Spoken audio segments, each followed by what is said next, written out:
To the fourth video of Gateway to Exporting to Japan. Today we're going to talk about patenting your intellectual property.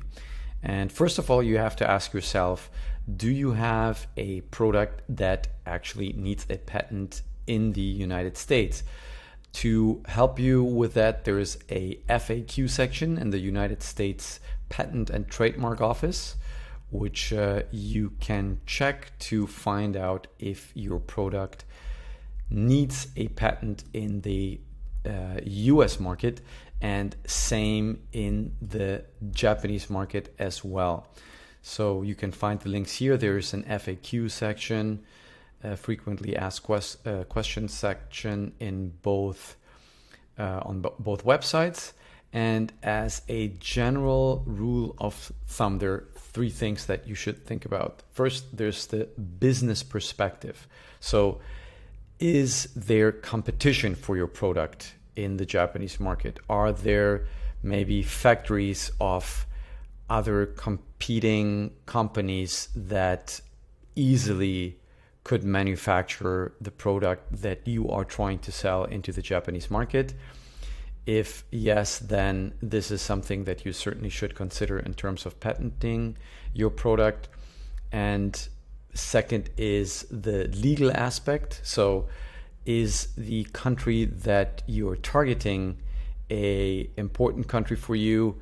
Do you have knowledge about the regulations? Is the ease of patent application easy, or do you need a intellectual property attorney for that? So this is something that you also have to consider. And last but not least, it's the cost. Japan is rather costly in terms of patents, but that doesn't necessarily mean that you should not consider it. But again, business, legal, and cost aspects, those are the three aspects that you should consider when considering if your product needs a patent or not.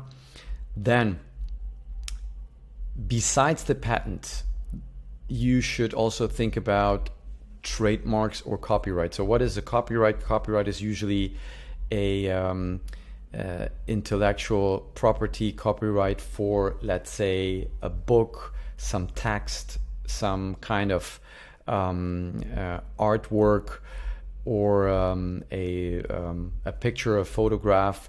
A trademark is much more the name of your company or brand or product than a slogan or maybe a certain logo that might need a trademark on the target market. For Japan, it might not be very likely that you need that in the very beginning, especially if you are working with a distributor, but this is also something that you should consider and discuss with your Japanese business partner. So first, decide, of course, if you need that in the United States, and second, if you need this in Japan. Now, last but not least, if you have a registered patent, trademark, and or copyright, then you should consider to have it registered with the US Customs and Border Protection. So in case somebody, I do not assume that this is not something that is commonly happening in Japan, but if you want to protect your patent, trademark, or copyright to enter the United States, like a falsified or a product that is not yours, then it is helpful to register it with the CBP. And I would recommend you doing that if you also plan to go to other markets and you see a risk of falsification by other parties. That was it for the part of intellectual property and how to protect it.